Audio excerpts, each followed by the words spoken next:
안녕하세요. 사연을 부탁해입니다. 오늘의 사연을 소개하겠습니다. 어느 날 퇴근 후 집으로 들어서던 남편이 조용히 말을 꺼냈어요. 요즘 장인어른은 좀 어떠셔? 잘 지내고 계신 거야? 아빠? 잘 지내고 계시지. 근데 갑자기 그건 왜 물어? 아니, 여기저기 얘기 들어보면 은퇴하고 난 뒤 다들 힘들어 하신다고 하길래 혹시나 장인어른도 그렇지 않나 걱정이 돼서 그렇지. 걱정 마. 내가 보니 아빠는 아주 즐겁게 잘 지내시고 계시던데 등산도 다니시고 영화도 보러 다니시고 그러고 계셔. 아마도 그동안 일 때문에 못 누렸던 것들을 다 누리고 계시는 것 같아. 그래? 그럼 다행이고. 근데 혹시 모르는 일이니까 당신이라도 장인어른 잘 챙겨드려. 남편이 다시 한번 제게 신신당부까지 했어요. 남편은 착하고 정이 많은 사람입니다. 그랬기에 얼마 전 은퇴를 하고 집에 계신 아빠가 걱정인 듯 했어요. 우리 친정은 부모님 그리고 언니와 제가 있는데 우리 둘 다 결혼해서 잘 살고 있습니다. 언니는 어릴 때부터 수제 소리를 들을 만큼 똑똑했고 얼굴도 예뻤어요. 하지만 그런 언니에 비해 저는 공부도 잘 못했고 얼굴도 그냥 평범한 편입니다. 그러다 보니 아주 예전부터 언니는 엄마의 자랑이었습니다. 밖에 나가더라도 언니는 사람들의 관심을 한 몸에 받곤 했으니까요. 어머, 영주는 크면 클수록 더 예뻐지는구나. 어쩜 엄마 얼굴을 그대로 닮았네. 라며 사람들의 칭찬을 받곤 했어요. 그리고는 언니 옆에 서 있는 저를 보며 놀라워하곤 했는데요. 어머, 민주는 아빠를 꼭 닮았구나. 어쩜 엄마를 하나도 안 닮았네. 같은 뱃속에서 나와도 이렇게 다를 수가 있구나. 라는 말로 제게 상처를 주곤 했는데요.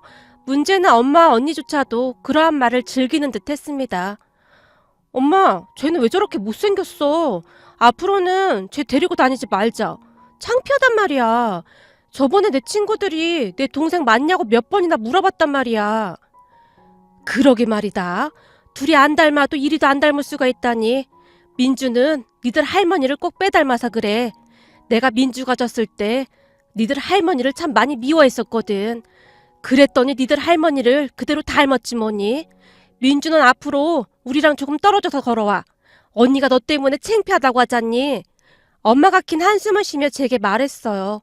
그렇듯 엄마와 언니는 항상 저를 없는 사람 취급했습니다. 하지만 아빠와 할머니만은 달랐는데요. 할머니를 만나러 갈 때마다 전혀 다른 세상을 만나는 듯 했으니까요. 우리 예쁜 민주 않냐? 어쩜 이리도 예쁠까나? 할머니는 내가 예뻐? 다른 사람들은 나보고 못생겼다고 하던데. 누가 그런 말도 안 되는 소리를 하는 게야? 세상에서 우리 민주보다 예쁜 사람이 누가 있다고? 사람들이 언니가 세상에서 제일 예쁘대. 엄마도 언니만 제일로 예뻐하는걸? 민주야, 이 할미 말 잘 듣거라. 사람은 얼굴만 예쁜 게 중요한 게 아니야. 마음이 예쁜 사람이 제일로 예쁜 사람인 거야. 근데 우리 민주는 마음이 예쁘잖니? 그러니 우리 민주가 세상에서 제일 예쁜 사람이지. 할머니는 진짜로 내가 제일로 예뻐? 당연하지. 우리 민주가 제일로 예쁘지. 나도 할머니가 세상에서 제일로 좋아. 할머니 집에 놀러가는 날이면 할머니가 제 손을 꼭 잡은 채 놓지 않을 정도였어요. 하지만 집에 돌아오면 저는 미운 어리 새끼 같은 존재였는데요. 할머니는 잘 지내시니? 응, 잘 지내셔. 근데 엄마랑 언니는 할머니한테 왜 안 가는 거야? 가면 뭐 하겠니? 반기지도 않는걸. 네 할머니는 당신 닮은 너만 좋아하잖아. 기집애가 어쩜 생긴 게 지 할머니를 쏙 빼닮았는지 몰라. 외가쪽 닮았으면 우리 영주같이 얼굴도 예쁘고 얼마나 좋아. 엄마가 기분 나쁘다는 듯이 저를 노려보기까지 했어요. 그런데 할머니의 말씀처럼 언니는 얼굴만 예쁠 뿐 성격은 정말 좋지 않았어요. 언니는 항상 자기가 잘났다는 생각만 가득할 뿐 다른 사람을 배려하거나 그러한 것도 하나 없었고 오로지 자기 자신만 아는 이기적인 그런 사람이었거든요. 엄마는 언니를 애지중지 키웠지만 언니는 엄마에게 감사한 마음 같은 것이 하나도 없어 보였어요. 아니죠. 오히려 엄마를 무시하기 일쑤였어요. 공부 또한 잘했던 언니는 명문대를 졸업했고 그 뒤 취업을 했지만 단 한 번도 부모님 선물이나 용돈을 드린 적이 없을 정도였어요. 하루는 퇴근을 한 언니가 초밥을 사서 집에 온 모양인데 옷 갈아입고 먹는다고 식탁에 올려둔 모양이었어요. 마침 주방으로 나왔던 엄마가 식탁 위에 올려져 있던 초밥을 봤는데요. 어머, 내가 좋아하는 초밥이네. 엄청 맛있어 보이네. 엄마가 순식간에 초밥 하나를 집어들고는 입에 쏙 하고 넣었어요. 초밥이 아주 입에서 살살 녹는다 얘. 이거 민주 네가 사온 거니? 아니, 난 아닌데. 아까 언니가 들고 오는 것 같던데. 그래? 그럼 네 언니가 엄마 초밥 좋아하는 거 알고 사온 모양이다 얘. 엄마가 마치 아이 마냥 좋아하며 다시 초밥 한 개를 집어들고 있었는데요. 옷을 다 갈아입었는지 방에서 나오던 언니가 그런 엄마를 보며 놀란 듯 외쳤어요. 엄마! 지금 뭐 하는 거야? 어? 뭐가? 아니 내가 사온 초밥을 엄마가 왜 먹고 있냐고. 아, 이 초밥 말하는 거니? 이 초밥 엄마 먹으라고 사온 거 아니니? 난 식탁 위에 올려져 있길래 네가 엄마 먹으라고 사온 줄 알았지. 엄마가 초밥을 아주 좋아하잖니? 아 진짜 엄마는 왜 그러는 거야? 내가 언제 엄마한테 먹으라고 했어? 안 했잖아. 근데 왜 엄마가 먹고 있냐고. 엄마 진짜 이상하다. 내가 내 돈 주고 사온 걸 엄마가 왜 먹냐고. 영주야, 너 말이 너무 심한 거 아니니? 엄마가 안 먹을게. 안 먹으면 될 거 아니야. 근데 그깟 초밥 하나 먹었다고 엄마한테 그렇게까지 해야겠니? 그깟 초밥이라니. 거기 맛집이라 한참 줄 서서 기다리다 사온 거란 말이야.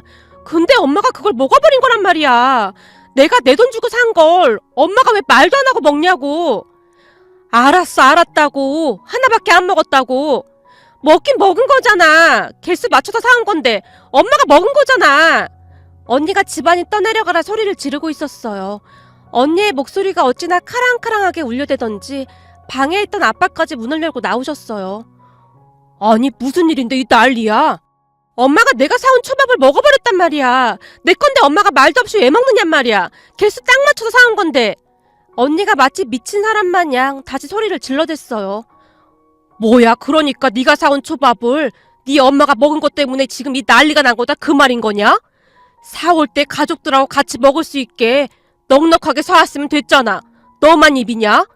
넌 어쩜 그렇게 매사에 이기적일 수가 있냐? 그리고 다른 사람도 아니고 평소에 네 엄마가 너한테 어떻게 했는데 네가 엄마한테 그럴 수가 있어.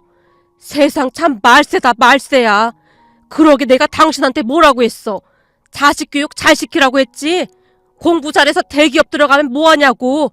애가 인성이 아주 글러먹었는데. 아빠, 잘못은 엄마가 했는데 왜 나보고 뭐라고 하는 거야? 언니는 정말 대단했는데요.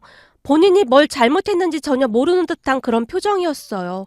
그런데 그런 언니보다 더 큰 문제는 엄마였습니다. 내가 잘못한 거니까 우리 영주한테 뭐라고 하지 마. 영주야, 엄마가 미안하다. 앞으로는 다신 안 그럴게. 자, 얼른 와서 먹어. 됐어. 나 초밥 안 먹어. 밥맛 떨어졌어. 언니가 쌩하고 방으로 들어가 버렸어요. 그리고 그 모습을 보던 아빠의 표정이 심상치가 않았는데요. 김영주, 너 이리 나와. 이게 어디서 배워먹은 버르장머리야? 여보, 내가 잘못한 건데 왜 아무 잘못도 없는 영주한테 그래. 그냥 말도 없이 먹은 내 잘못이잖아. 그러니까 그만해. 집안 꼴 잘 돌아간다. 지금 그게 엄마라는 사람이 할 소리야? 암튼 당신은 그냥 가만히 있어.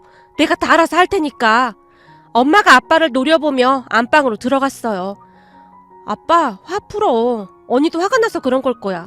언니가 원래 많이 예민하잖아. 참 이게 뭐하는 짓인지 모르겠다. 공부만 잘하면 뭐해. 하는 짓이 개차반도 그런 개차반이 없는데. 아빠가 혀를 내두를 정도였어요. 그렇듯 언니에게서는 배려라는 것을 찾아볼래야 찾아볼 수가 없었습니다.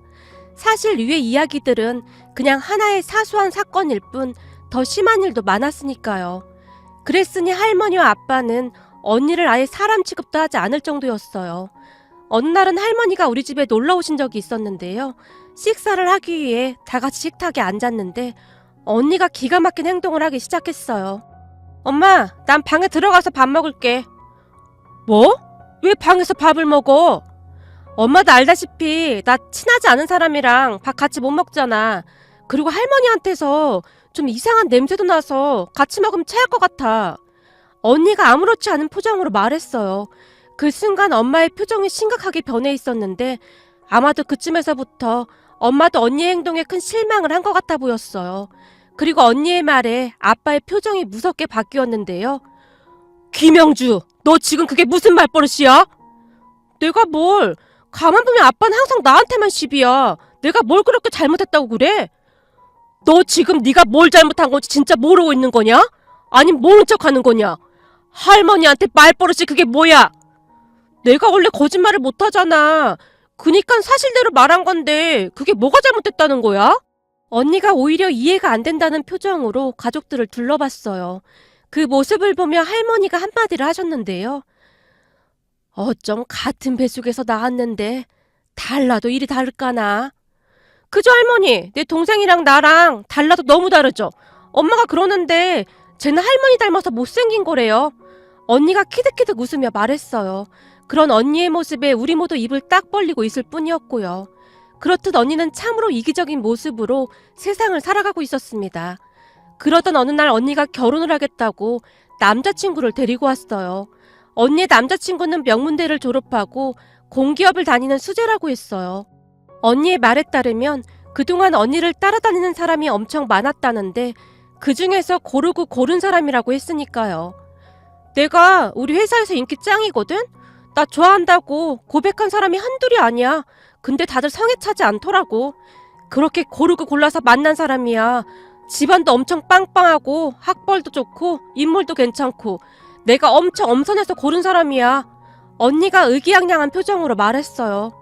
그랬겠지. 너같이 똑똑한 애가 아무나 만나겠니? 역시 우리 영주가 아주 똑 부러진다니까. 그러니까 네 말은 집안도 아주 좋다 그 말인 거지? 그렇다니까. 봐봐. 내가 남자들 줄 세워놓고 점수까지 매기면서 고른 남자라니까. 언니가 노트북에 문서까지 보여주며 설명을 하기 시작했어요. 문서를 보는데 딱 언니 답더라고요. 세상에나 사람들 이름부터 나이, 직업, 그리고 재산까지 다 정리가 되어 있었으니까요. 그런데 가만히 문서를 보던 아빠가 한마디를 하셨는데요. 사람은 뭐니 뭐니 해도 인성이 제일 중요한 법이다. 인성이 글러먹은 건 어떻게 해도 안 되는 법이야. 아빠, 인성 그게 뭐가 그렇게 중요해. 내가 살아보니 이 험한 세상을 살아가려면 돈이 최고야. 그리고 이세를 위해서는 머리도 좀 좋아야 하고. 언니는 아빠의 말을 들은 척도 하지 않았어요. 그리고는 얼마 뒤 언니가 고르고 고른 남자와 결혼까지 했습니다. 형부도 언니와 똑같은 사람이었는데요. 왜 언니와 결혼을 했는지 알 수 있을 정도였습니다. 둘이 하는 짓이 놀라울 정도로 정말 똑같았거든요. 언니와 형부는 반반 결혼식을 하겠다며 여기저기 떠들고 다녔어요. 우린 무조건 다 반반으로 할 거야. 명절에도 한 번은 시댁으로 가고 한 번은 친정으로 가고 무조건 다 똑같이 하기로 했어. 그래도 명절에 양가 집안에 인사는 가긴 할 모양이구나. 그거 천만 다행이구나. 아빠가 놀리듯 툭하고 한마디를 하실 정도였습니다. 그런데 얼마 뒤 우리 가족 모두는 충격에 휩싸이고 말았는데요. 그 반반이라는 게 어찌 보면 참 괜찮은 것 같기도 한데 또 어떻게 보면 아주 기가 막히기도 했거든요. 언니와 형부가 결혼을 하고 처음으로 우리 집에 인사를 왔어요. 결혼 후 처음으로 오는 것이었기에 부모님이 한상 가득 맛있는 음식들을 준비한 뒤 다 같이 식사를 하기 위해 할머니까지 모셔왔습니다. 그런데 식사를 하기 위해 다들 식탁에 앉았는데 형부가 꿈쩍도 하지 않고 계속 소파에 앉아있는 게 아니겠습니까? 그 모습에 엄마가 눈치를 보며 형부에게 말했어요. 저기 박서방, 식사해야지. 얼른 오게나. 아, 저는 식사 안 하려고요. 아니 그게 무슨 말인가? 식사를 안 하다니. 그게 말이죠. 장모님도 아시다시피 영주가 낯선 사람들하고 밥을 잘 못 먹잖아요. 그래서 어제 영주도 우리 집에서 밥 안 먹었거든요. 아니 영주가 자네 본가에서 밥을 안 먹은 거랑 이게 무슨 상관이 있어? 아니죠 장모님. 결혼 전에 우린 모든 걸 다 반반씩 똑같이 하기로 했거든요. 그러니까 저도 영주랑 똑같이 여기서 식사를 안 하겠다 그 말인 거죠. 뭐? 그러니까 자네 말은 우리 영주가 자네 본가 식구들과 같이 식사를 안 해서 자네도 오늘 여기서 밥을 안 먹겠다. 뭐 그런 말인 건가? 네 맞습니다. 당연히 그래야죠. 아니 아무리 그래도 그렇지 영주 할머니까지 오셨는데 그건 좀 아니지 않나? 그러지 말고 와서 조금이라도 먹어보게나. 내가 자네 좋아하는 음식 많이 했어. 아닙니다. 모든 걸 똑같이 해야 나중에 탈이 없는 법입니다. 형부가 아무렇지도 않게 말을 하고는 휴대폰만 들여다보고 있었어요. 그 모습을 가만히 지켜만 보던 우리 할머니 입에서 한마디가 툭 하고 튀어나왔는데요. 내가 살다 별 거지 같은 것들을 다 보겠네. 아주 똑같은 것끼리 잘 만났네 그래. 이야, 살다 보니 별 꼬라지를 다 보네 그래. 할머니, 너무 그러지 마세요. 낯선 곳에 가면 불편해서 그런 거 어떡해요? 언니도 형부와 별반 다를 바가 없었어요. 결국 할머니가 긴 한숨을 내쉬며 고개를 절레절레 흔들고 말았고요. 그런데 그 뒤 더 기가 막힌 일이 일어났는데요. 한 2시간 정도가 지났을 무렵 형부가 갑자기 자리에서 벌떡 일어났어요. 박서방, 뭐 필요한가? 마실 거라도 좀 줄까? 아닙니다, 장모님. 저희 그만 가야 할 시간이어서요. 벌써? 온지 얼마나 됐다고 벌써 일어나? 그게 영주도 우리 본가에서 2시간 만에 일어났거든요. 그러니까 저도 똑같이 2시간 만에 일어나는 겁니다. 영주야, 우리 그만 가야지. 어? 그렇네. 엄마, 아빠, 할머니, 우리 그만 가볼게. 언니가 형부를 따라서 집을 나섰어요. 그 모습에 가족 모두 넋이 나간 사람들 마냥 한동안 언니와 형부가 나간 곳만 멍해 바라보고 있었답니다. 이야, 아주 기가 막히구나. 어쩜 만나도 지랑 똑같은 인간을 만났을까나. 저렇게 만나기도 힘들겠다. 참 신기한 일일세. 그러게요. 어디서 꼭 지 같은 인간을 데려왔는지 한심해서 말이 안 나오네요. 이게 다 당신 때문이야. 영주를 너무 오냐오냐 키워서 이리 된 거 아니야. 사돈들이 우리를 얼마나 욕하겠어. 내가 할 말이 없다. 하지만 그때까지도 엄마는 언니 편을 들기 바빴어요. 그러다가 얼마 뒤 제가 결혼을 했는데요. 우리 남편은 형부와는 전혀 다른 사람이었어요. 같은 회사 직원이 제게 오빠를 소개시켜줬는데 형부처럼 학벌은 좋지 않았지만 착하고 성실한 사람이었어요. 남편은 횟집을 운영하고 있었지만 엄마가 그런 남편을 탐탁지 않아 했고요. 아니, 횟집이 뭐니 횟집이? 공부를 못했으니 할 게 없으니까 횟집이나 하고 있는 거 아니겠어? 어디서 만나도 그런 남자를 만나니 그래? 대학도 별 볼 일 없는 그런 대학 나왔다며? 엄마 딸도 별 볼 일 없는 그런 대학 나왔어. 그리고 그 사람 엄청 성실해서 돈도 많이 모아놨어. 요즘 그런 사람 찾기 힘들어. 거기다 얼마나 착한데? 착하다고 누가 밥 먹여준대? 착해봤자 사기나 당하고 좋을 거 하나도 없어. 맞사이는 아주 잘 나가는데 둘째 사위는 몸 쓰는 일이나 하고 주변에서 물어보면 뭐라고 하냔 말이야. 우리 둘째 사위는 회 뜨는 사람이에요. 이렇게 말하니? 내가 너 때문에 진짜 못 살겠다. 남편이 첫 인사를 하러 온다고 하자 엄마가 온갖 짜증이란 짜증은 다 냈어요. 횟집이 뭐가 어때서 그래? 사람만 성실하면 그걸로 된 거지. 근데 말이다. 혹시나 해서 물어보는 건데 네 형부 같은 사람은 아닌 거지? 그런 사이는 네 형부 하나로도 감당이 안 돼서 말이다. 아빠, 걱정하지 마. 형부랑은 완전 반대인 사람이야. 정도 많고 따뜻하고 정말 성실한 사람이야. 그래? 그럼 됐다. 뭘 더 바라겠냐? 네 형부 같은 사람만 아니면 아빠는 다 괜찮아. 형부에게 질릴 대로 질린 아빠가 고개를 절레절레 흔들어대며 한숨을 내쉬었어요. 그 뒤 우리는 결혼을 하게 되었고 아빠는 우리 남편을 많이 예뻐했습니다. 그동안 아들이 없던 아빠에게 남편은 아들과 같은 그런 존재였어요. 가끔 시간을 내서 남편과 아빠가 목욕탕을 다니기도 했고 시간이 날 때마다 아빠와 함께 바둑을 두기도 했어요. 그러던 차에 아빠가 은퇴를 하게 되었고 남편은 저보다 더 아빠 걱정을 하곤 했습니다. 갑자기 은퇴하시면 무기력해지고 그런다고 하시던데 걱정이야. 아빠는 아무렇지도 않던데? 맨날 등산 다니시고 친구분들 만나러 다니시고 그러신다고 하던데? 겉으로는 그래 보여도 속은 그렇지 않을 수도 있거든. 왜? 당신한테 아빠가 뭐라고 했어? 그게 말이야. 요즘 들어 장인어른이 우리 가게에 자주 찾아오시더라고. 뭐? 아빠가? 당신 가게는 왜? 아니, 그냥 오셔서 뭐 도와줄 거 없느냐고 묻기도 하시고 그러신단 말이야. 그게 왜 그러겠어? 아무래도 집에 있기 눈치 보이고 그래서 그런 게 아닌가 싶어. 며칠 전에는 나랑 같이 소주 한잔 하셨는데 눈에 눈물까지 맺혀 있으셨다니까? 진짜? 근데 집에서는 아무 내색도 안 하신다고 하던데. 가장들은 원래 그런 거야. 가장의 무게가 그만큼 크다 그 말이지. 퇴직금도 있고 하셔서 걱정할 게 없는데 왜 그러시는 건지 난 이해가 안 되네. 생각해봐. 평생을 일만 하시던 분이 갑자기 집에서 아무것도 안 하고 계신다고 하는데 아마도 그것보다 고역은 없을걸.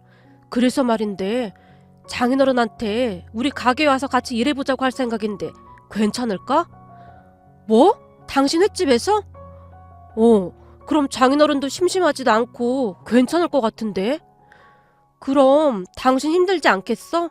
우리 아빠랑 사이가 좋다고 해도 쉬운 일이 아닐 텐데. 어려울 건 또 뭐가 있어. 장인어른 같은 분이라면 언제든지 환영이야. 세상에 그런 분이 또 어디 있겠어?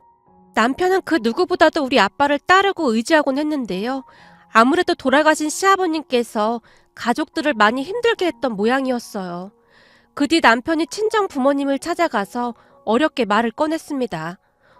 장인어른, 요즘 저희 가게가 많이 바빠서 그런데 가끔 오셔서 도와주실 수 있을까요? 자네 가게에서 말인가? 네, 장인어른이 오셔서 도와주신다면야 저는 아주 좋을 것 같아서요. 그게 정말인가? 그럼 나야 좋지. 아주 좋지. 아빠가 신나서 말씀하셨는데 옆에서 듣고 있던 엄마가 놀란 채 아빠를 말렸어요. 당신 미쳤어? 당신이 왜 횟집에서 일을 해? 사람들이 알기라도 해봐. 이건 망신이야, 망신. 망신일 게 뭐가 있어. 그냥 쉬엄쉬엄 하는 건데. 집에서 하루 종일 빈둥거리는 것보다야 훨씬 낫지. 다시 일을 할 수 있다는 생각에 아빠는 그저 신나 보이셨어요. 그렇게 아빠는 남편이 운영하는 횟집에서 일을 하게 되었습니다. 그러면서 이것저것 일을 배워나가셨는데요. 회 뜨는 것부터 하나씩 하나씩 즐겁게 배우셨어요. 그러던 어느 날은 남편이 퇴근해서 집에 들어왔는데 웃음이 나오려는 것을 간신히 참으며 제게 말했어요. 장인어른 말이야. 하루 종일 수족관만 들여다보고 계신 거 알아? 수족관을 왜? 그게 말이야. 오징어가 잘못되는 경우가 많거든. 근데 얘네들이 잘못될까봐 종일 수족관만 바라보고 계셔. 남편의 말에 제가 이해할 수 없다는 표정으로 남편을 바라봤는데 남편이 기가 막힌 이야기를 해줬어요. 오징어는 한 마리가 죽으면 다 함께 죽는 경우가 많다고 하는데요. 그게 걱정이 돼서 아빠가 종일 수족관을 노려보고 있다는 말이었어요. 어느 날은 아빠가 주무시다가 잠꼬대까지 했다고 하는데요. 오징어야, 제발 오래오래 살아라. 사랑한다 오징어야. 라는 잠꼬대까지 했다고 하네요. 그 모습에 엄마가 기가 막혀 하신 건 말할 것도 없었고요. 아니 자다가 그놈의 오징어는 왜 그리도 찾는지 요즘은 내 꿈에도 오징어가 나오잖니? 대체 왜 자꾸 오징어 노래를 불러대는 건지 모르겠다. 난 세상에서 오징어가 제일로 무서워. 이 녀석들은 한 마리가 죽으면 나머지 오징어들도 다 같이 죽는단 말이야. 오징어가 잘못될까봐 내가 아주 눈을 부릅뜨고 있다니까. 하물며 내가 네 엄마 비위도 아주 기가 막히게 맞추는 사람인데 어떻게 된 게 이 오징어 비위는 맞출 수가 없어. 오징어 마음은 알 수가 없다니까. 오징어가 아주 상전이야 상전. 아빠가 아주 심각한 표정으로 말했어요. 그런 아빠를 보며 남편과 제가 터져나오는 웃음을 참고 있었는데요. 근데 오징어보다 더 무서운 놈이 있어. 해삼은 오징어보다 더 나쁜 놈이야. 어느 순간 갑자기 사라져버린다니까. 갑자기 해삼이 하나씩 하나씩 사라져서 내가 처음에 얼마나 놀랐는 줄 아니? 그냥 녹아서 없어진다니까. 은퇴 후 무기력하게만 계시던 아빠의 눈빛이 그렇게 다시 반짝이기 시작했던 것 같습니다. 아빠는 정말 빠르게 일을 배워나가셨으니까요. 그 모습을 보며 남편에게 어찌나 고마웠는지 모른답니다. 그런데 그 뒤에도 남편은 항상 든든하게 아빠를 챙기곤 했어요. 제가 제일 기억에 남는 것은 아빠가 은퇴 후 첫 생신을 맞이하셨는데요. 남편이 아빠 친구분들을 다 초대해서 생신 파티를 해주기도 했습니다. 저도 나중에 알게 된 사실인데 아빠 친구 중 한 분이 은퇴를 한 아빠를 보며 비꼬며 말했다는데요. 회사가 다 그런 거야. 지금 우리 나이가 한참 일할 나이인데 은퇴하고 종일 집에만 있을 거 아니야? 그거 아주 고역이거든. 그러게 열심히 공부 잘해서 좋은 회사 들어갔다고 좋아할 게 아니라니까. 나 봐라. 배운 게 도둑질이라고. 지금까지도 장사하면서 잘 살고 있잖아. 이 장사는 말이야. 내가 그만하고 싶을 때까지 계속 할 수 있다 이 말이야. 너 정 일자리 없으면 우리 가게 와서 잔심부름이라도 하던지. 평소 아빠에게 불만이 많았던 아저씨가 은퇴한 아빠를 보며 이때다 싶었던지 신나서 말을 했다고 합니다. 아빠가 남편에게만 그러한 말을 했던 것 같았는데 그 말을 기억하고 있던 남편이 아빠 생신날 아빠 친구분들을 다 초대해서 거창하게 생신 파티를 해드렸어요. 그날은 횟집 문을 일찍 닫고 아예 아빠 생신 파티를 위해 가게 세팅까지 했는데요. 남편이 사장님 생신 축하드립니다. 인생 지금부터 시작입니다. 라는 현수막까지 제작했거든요. 가게로 들어서던 아빠 친구분들의 눈이 휘둥그레진 건 말할 것도 없었고요. 아니 자네가 여기 사장인 거야? 자네 사이가 하던 곳이라며? 에이 우리 사이가 그냥 하는 말이야. 난 그냥 거들기만 하고 사위가 다 하는 걸. 그냥 바지 사장이지 뭐. 아빠가 손사래를 치셨지만 그 말을 듣고 있던 남편이 큰 소리로 말했어요. 우리 가게 사장님이 맞습니다. 어찌나 열심히 운영을 잘 하시는지 제가 많이 배우고 있습니다. 역시 회사를 오래 다니셔서 그런지 마케팅도 잘 하시고 우리 직원들도 잘 다독여 주시고 요즘은 제가 아주 편하게 일하고 있습니다. 자네는 뭘 그런 소리를 다 하고 그러나? 내가 하는 게 뭐가 있다고? 장인어른은 제 정신적 지주이신걸요. 가게에 딱 버티고 계셔주시는 것만으로도 아주 큰 힘이 됩니다. 오늘은 이 사위가 쏘는 것이니 마음껏 드십시오. 음식은 무한대로 준비되어 있습니다. 남편이 가게가 울리도록 쩌렁쩌렁한 목소리로 말했어요. 가만 보니 자네가 제일 상팔자구만. 난 은퇴하고 종일 집에서 마누라 눈치나 보고 있는데 세상에 저런 사이가 어딨겠나. 참 부럽구만. 아빠 친구분들이 다들 부러우신 듯 아빠를 바라보셨어요.